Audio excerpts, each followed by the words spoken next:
Elecciones europeas entre el 6 y el 9 de junio terminaron ayer. Bueno, elecciones que dan mucho que hablar básicamente en dos perfiles o en dos ámbitos. En el ámbito continental, de hecho, son las elecciones al Parlamento Europeo, pero también tienen su repercusión interna. ¿Qué pasa en cada país respecto de cómo le fue a los representantes de ese país en el Parlamento Europeo? Solo decirle que dimitió el primer ministro belga, el presidente francés pidió adelantar las elecciones. En fin, suma y sigue muchos partidos que han tenido que dejar sus cargos por los malos resultados. Y otros celebran por los buenos resultados, pero a nivel local. Está con nosotros Gilberto Aranda, doctor en estudios latinoamericanos, académico del Instituto de Estudios Internacionales de la Universidad de Chile. Gilberto, gracias por estar aquí. Muy buenas noches. Muchas gracias por invitarme. Buenas noches. A ver, miremos lo general, en eso quedamos, ir de general a particular, el efecto europeo de este Parlamento, ¿no es cierto?, que elige a 720 escaños, ¿no es cierto? Sí. Y el partido ganador, el que logró más escaños, es el Partido Popular Europeo, que es la centroderecha. Eso. Segundo, socialistas y demócratas, perdón, y ese Partido Popular sube 4 escaños, o sea, gana un margen. Eso. El Partido Socialistas y Demócratas es el segundo, logra 135, pierde 19. Eso. Y luego, bueno, esos dos son los principales, sí, ¿no es cierto? ¿Cómo ves tú el panorama europeo después de esto? Bueno, decirles que son unas elecciones bien importantes porque son los segundos comicios con más personas moviéndose a votar en el mundo. Hay que decirlo que solamente en la India podemos encontrar una elección mayor. Son 370 millones de electores, gigantesco, que en este caso concurrieron a menos del 50%, fue un 49.5%. O sea, disminuyó respecto a la elección de 2019 para elegir estos cargos que son cada 5 años, que son los representantes al Europarlamento con sede en Estrasburgo y Bruselas. Definitivamente, diría yo, tal como salen los titulares del programa, que se ha consolidado la denominada por algunos ultraderecha, por otros derecha radical y populista, etcétera, pero se ha consolidado porque las dos formaciones con grupo parlamentario más o menos obtienen un 18%, saltaron de un 15 a un 18%, pero ahora hay algunas por fuera de esos grupos parlamentarios, sí, que le hacen aumentar a un 21, 22%. Es decir, si antes tenían un sexto, ahora tienen entre un quinto y un cuarto, alrededor de un quinto, un poco más, lo que significa que hay una consolidación, va creciendo. Hay algunos medios catastrofistas que han dicho que se trata de la fulminación, que la ultraderecha ya gobierna en Europa. No es tan así, pero ciertamente han tenido un avance. Y lo que es el acuerdo, el consenso centro-derecha y centro-izquierda, se ha ido desgastando. La centro-derecha, el Partido Popular, efectivamente avanza en 0,5 puntos, 4 escaños. 2,5 retrocede puntos la socialdemocracia, con 354 escaños, y los liberales del centro, los centristas liberales, estos son los que más pierden, perdieron 29 escaños, podríamos decir son los de Macron, para decirlo de alguna manera. Esos fueron absolutamente laminados. Logran la tercera, pero pierden 29. Pierden muchísimo, claro, muchísimo. La comparativa muy mal. Y en esa pérdida, lo que al fondo, los grupos que controlaban los últimos 5 años el Parlamento Europeo, eran podríamos decir, esta alianza entre centro-derecha, centro-izquierda y centro, populares, socialdemócratas y liberales, sí, sigue siendo mayoría, pero ahora disminuido. Entonces, ahora tienen 400 aproximados escaños. Para tener la absoluta necesitan 361, pero con esos 400 les alcanza, pero yo creo que ahora van a tener que conversar más con algunos sectores a la derecha, o algunos sectores a la derecha van a querer ser y 7. Una última cosa, sí. Matías, decirte que no olvidar que esto, sin embargo, esta telenovela, vamos a ver su desenlace alrededor de finales de este mes, porque el 28 y 29 de junio se reúne el Consejo de Europa, los jefes de Estado, y son ellos los que articulan cómo van a quedar designados los altos comisionados y la presidenta de la Comisión Europea, que en este momento es Ursula von der Leyen. Hace 5 años atrás hubo una negociación, ahora va a ser más difícil. Ahora, lo que se ha llamado genérico la ultraderecha, tampoco son todos lo mismo. También hay subgrupos que me gustaría ver si tú nos puedes explicar. Porque está el grupo de conservadores y reformistas, el CRE, que es tipo Vox, ¿no es cierto? Sí. Y están después los Identidad y Democracia, esos más tipo los Le Pen en Francia. Eso. ¿Cuál es la diferencia entre estos dos grupos? Bueno, para no decirle que son solamente ellos todos de la extrema derecha. Que probablemente quien lidera el grupo de conservadores y reformistas, donde antes estuvieron los Tories, los conservadores británicos y que ya no están, quien lo lidera es Giorgia Meloni, por derecho propio, porque además es la presidenta de... quien dirige, quien gobierna, no la presidenta, la primera ministra. La primera ministra italiana. Y por lo tanto ella de alguna manera lidera el grupo y efectivamente está Vox. Y el otro, que es Identidad y Democracia, es básicamente liderado por Meloni, por Le Pen, por Le Pen, exactamente, y tiene a otros participantes como el partido La Lega italiana. De Matteo Salvini, exactamente, la Chega portugués, etc. En cualquier caso, yo diría que los primeros, los liderados por Meloni, conservadores y reformistas, son más atlantistas. Es decir, están muy conscientes de una alianza occidental liderada por Estados Unidos. Y en ese sentido también, de alguna manera, cuestionan algo este eje franco-alemán, pero siempre bajo la alianza occidental. Y en cambio, Identidad y Democracia de Le Pen tiene una cierta ambivalencia, por ejemplo, con la guerra en Ucrania, y tiene lazos con Putin. Ahora, siempre hay grupos a la derecha de estos. ¿Se dividen entre europeístas y no europeístas? ¿Hay algunos que serían de estos dos grupos de extrema derecha, alguno que sea partidario de salirse de Europa, por ejemplo, tipo Brexit? Tienen un origen... ¿Hay un clivaje ahí? Tienen un origen euroscéptico. Por eso es que se habla europeístas versus euroscépticos, y todos estos dos grupos en algunos momentos hicieron serias críticas a Europa respecto al euro, respecto de la potestad de la Comisión, de esta supranacionalidad que le hacía absorber soberanía. Todos tienen un origen en aquello, pero ciertamente en los últimos 10 años algunos han ido logrando posiciones de poder y han de alguna manera han entrado en una lógica de diálogo. Y por lo tanto, Meloni, de conservador y reformista, hoy día está mucho más propensa al diálogo en lo que es la comunidad, la Unión Europea. Lo que es Identidad y Democracia de Le Pen, en cambio, es mucho más euroscéptica más y tiene un juego más amplio. Pero yo te quería decir que incluso, yo creo que hay dos resultados que sí me parece que debieran encender alguna alarma. Uno, lo que ha pasado en Francia. Mencionabas Bélgica, pero lo de Francia es fuerte. Porque sí, claro. Dobló. Sí. Le Pen dobló a Macron. Exactamente. Y, al fondo, presiona sobre nuevas elecciones que Macron ha llamado. Ahora, fin de mes. Así es. Y al mismo tiempo lo que pasaba en Alemania.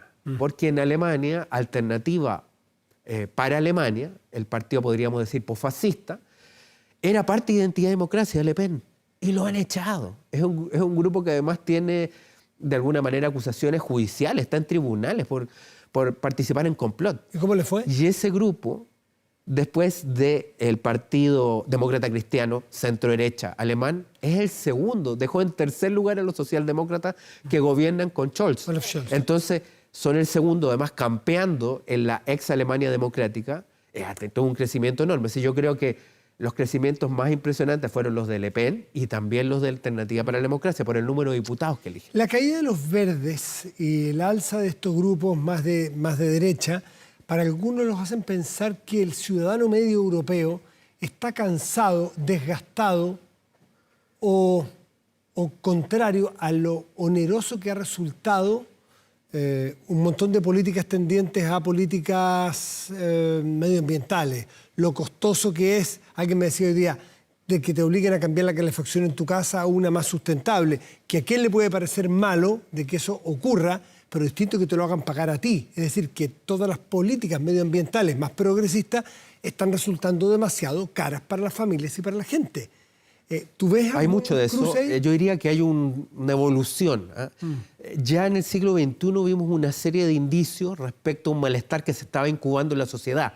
cuando precisamente hay algunos referéndums que pierde lo que posteriormente iba a ser la Constitución Europea de Lisboa, pero donde perdió en un primer momento en Francia y otros lugares, donde precisamente muchas personas dijeron es que al final pagamos los ciudadanos y esta Unión Europea es para las empresas. No, y pagamos muy caro, vamos Sí. demasiado rápido a costo Pero nuestro, dicen ese malestar que parecía anclarse más bien en una crítica de izquierdas, mira lo que estoy diciendo, finalmente es capturado por las nuevas derechas radicales y populistas y de alguna manera reclaman muchas cosas o cierta desprotección en la que estaría la ciudadanía. Pero la Unión Europea nace en los años 50 producto también del trauma de una guerra, donde los que estuvieron combatiendo entre sí apuestan por la unidad. Entonces hay una serie de razones que se pueden escribir. La situación económica, mucho desempleo ciertamente es un punto, particularmente jóvenes. Ingresaron un par de millones de jóvenes a votar que aparentemente estarían votados precisamente por esta derecha radical y populista. Y al mismo tiempo, yo diría que también hay razones psicológicas, ¿no? de una excesiva tecnocracia y burocratización por parte de cómo se ve desde la ciudadanía, que la hace distante. Se paga más, en algunos casos también hay unos formularios increíbles. A mí me hablan que los agricultores, muchas veces en Europa, que son protegidos, entonces uno tiene que decir, sí, pero son protegidos. Nosotros hemos tratado de libre comercio y la agricultura europea es protegida. Pero ellos sienten que tienen que pasar una serie de trámites burocráticos hacia los kafkianos que los va alejando de la Unión Europea y de lo que significa. Así que hay múltiples razones y el punto es que ha sido parte del euroescepticismo el que ha logrado capitalizar las elecciones de estos 4 días. España es otro país que vale la pena mirar en particular porque nuevamente el gobierno, que hoy día está en el ejercicio del poder, en la Moncloa, el Partido Socialista, en coalición obviamente, no logra ganar, vuelve a perder, como en la última elección interna, vuelve a perder frente a sus rivales. Ahora un poco más, sí, porque ahora el Partido Popular Español llega a un 34% aproximado, un poco más. 34,2, claro. Por lo tanto, subió 1 y fracción. Subió 9 escaños. Y sube esa cantidad de escaños y en cambio los socialistas, el Partido Socialista Obrero Español, baja al 30% respecto a la última elección, que no se son exactamente comparables. Algunos dirán que es peras y manzanas, habría que compararla con la última elección europea. Pero baja, lo cierto es que baja un escaño. Pierde un escaño. Entonces, por un lado tenemos un grupo que tiene más representantes y otro que pierde uno. Sin embargo, la debacle de los grupos del centro, en mi opinión, va por más el lado liberal y particularmente en Francia, y ciertamente los socialdemócratas retroceden, pero no en la cantidad que retrocedieron los liberales. Respecto a España, recordaremos, se eligen 61 representantes, esto es bien interesante por país. Ni un país elige menos de 6, ni más de 91. Y tiene que ver con el tamaño de población. Exactamente. España elegía 61 y evidentemente esta elección es el que más colocó más representantes, colocó al Partido Popular. Lo que ocurrió puede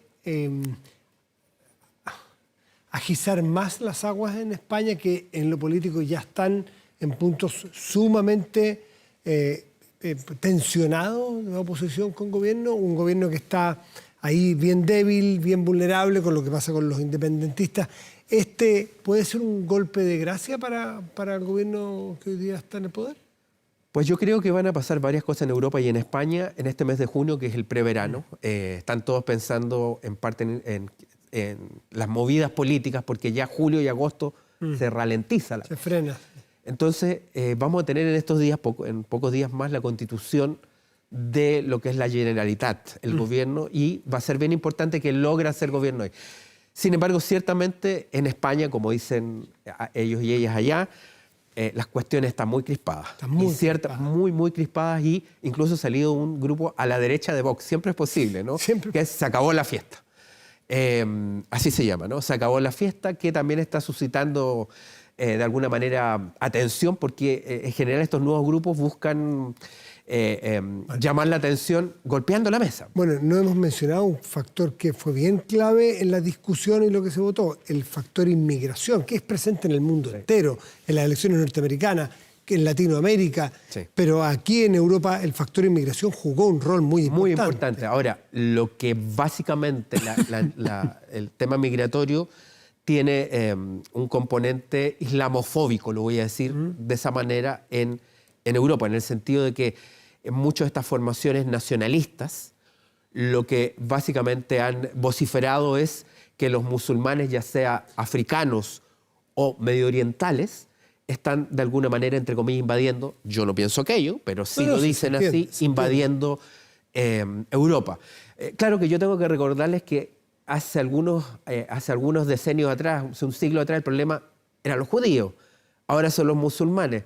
Es complejo, porque también mucha de esa gente que va hasta allá, lo que pasa es que también hace algunos trabajos que muchos europeos ya no quieren hacer. Francia probablemente es el país que más afectado por esa temática. Y Alemania. Y Alemania, claro, Alemania que tuvo 1 millón de inmigrantes en la época de Merkel, en un año. Donde además, sí, además tenemos una Alemania que tiene este partido que yo diría que es posfascista, que es el Partido Alternativa para Alemania, donde la cuestión migratoria fue discutida en la época de Merkel. Sin embargo, quien está de alguna manera recibiendo el embate del descontento es el canciller actual en funciones. De cualquier manera, lo de Francia llama la atención porque lo que se sabe es que Macron está llamando a un frente popular. Mira cómo nos reencontramos con la historia, es decir, un frente de todos contra esa ultraderecha lepenista. Ello supondría reunir a liberales, a derecha tradicional, los gaullistas, neogaullistas en Francia, y a socialistas. Vamos a ver si sale. Yo, lo de los gaullistas, no estoy muy claro que lo acepten, pero esa es la idea. Podría haber una nueva cohabitación allí en Francia en estos grupos. Sí, así es, claro. Ya ocurrió con Chirac y Mitterrand, ¿no? Sí. Así es, no sería ni de lejos la primera cohabitación, pero con un componente de un euroescepticismo. Yo sí me atrevería a decir, sí tengo ciertas o sea, soy cuidadoso cuando hablo de Meloni respecto a que ya se ha venido a dialogar y a entrar en la lógica europea. Respecto a Marine Le Pen, yo creo que sí estamos hablando de una ultraderecha nacionalista, que aunque se ha ido ayornando, ya no es lo mismo que el Frente Nacional de su padre, claro, que si ese sí era neofascista, en mi opinión. Esta es una derecha radical y populista, la de Le Pen actual, la de Marine, que sí tiene muchos elementos euroescépticos, y esa cohabitación sería llamativa, por decirlo de alguna manera. Gilberto Aranda, doctor en estudios latinoamericanos y académico del Instituto de Estudios Internacionales de la Universidad de Chile. Gracias, como siempre, por estar aquí, compañero. Muchas gracias a ustedes y buenas noches. Que esté muy bien, buenas noches.